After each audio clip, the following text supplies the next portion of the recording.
کہ آپ جانتے ہیں کہ ٹرائل میں گواہ اور ڈیفنس کے لیے cross examination most challenging element تصور کیا جاتا ہے۔ پیٹرک جو کہ کرمنل کے بیسٹ لائر تصور کیے جاتے تھے، انہوں نے اپنی کتاب ڈائنامک کراس ایگزامینیشن میں لکھا ہے کہ جرح کے پرانے طریقہ کار کو ریکنسیڈر کرنے کی ضرورت ہے۔ موجودہ دور کے ججز جرح کے اس انداز کو کس طرح ویو کرتے ہیں؟ پیٹرک نے اپنے بک میں لکھا ہے کہ انہوں نے گواہان کی کریڈیبلٹی اور سرپرائزنگ آنسرز کو جرح کے ذریعے ایلیسائٹ کر کے ہارڈ کیسز کو ون کیا ہے۔ ان کے مطابق ڈیلیجنٹ پریپریشنز کے ذریعے آپ اپنے کیس میں ایکسیپشنل گراؤنڈز کو حاصل کر سکتے ہیں۔ اسی طرح ایک اور جیورسٹ اور جج ڈونون نے 5 رولز کراس ایگزامینیشن کے حوالے سے بتائے ہیں۔ ان میں سے 3 کا ذکر کرنا میں ضروری سمجھتا ہوں۔ انہوں نے کہا کہ آپ کو یہ معلوم ہونا چاہیے کہ جب آپ کسی میٹیریل پوائنٹ کو اچیو کر لیں تو آپ اس فیکٹ کی حد تک دوبارہ کراس ایگزامینیشن نہ کریں۔ آپ نے ایسا سوال رسک پر نہ کریں جس کا جواب آپ کے کیس کو ڈسٹرائے کر دے۔ اور تیسرا انہوں نے کہا کہ آپ دوران جرح اپنے ٹیمپر کو ہولڈ رکھیں۔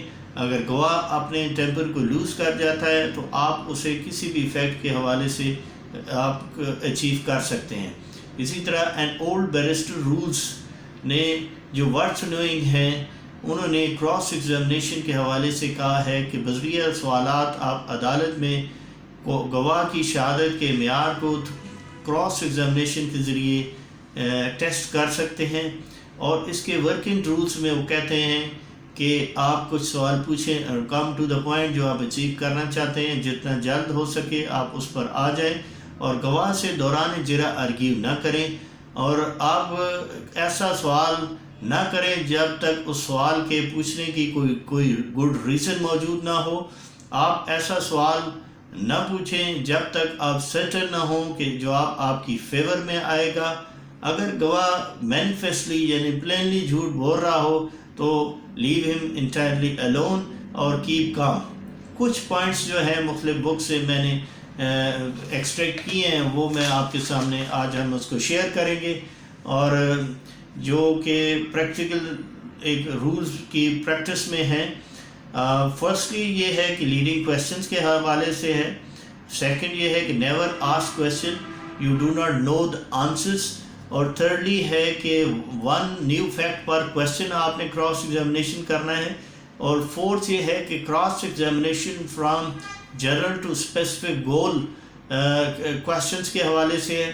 ففتھ جو ہے وہ analysing the witnesses statement and making possible issue in order of importance کے حوالے سے ہے، اور 6 پوائنٹ ہے to put the strongest point first and the last and the weakest point in middle during cross examination، اور 9th ہے کہ develop a series of questions under each of the points کے حوالے سے۔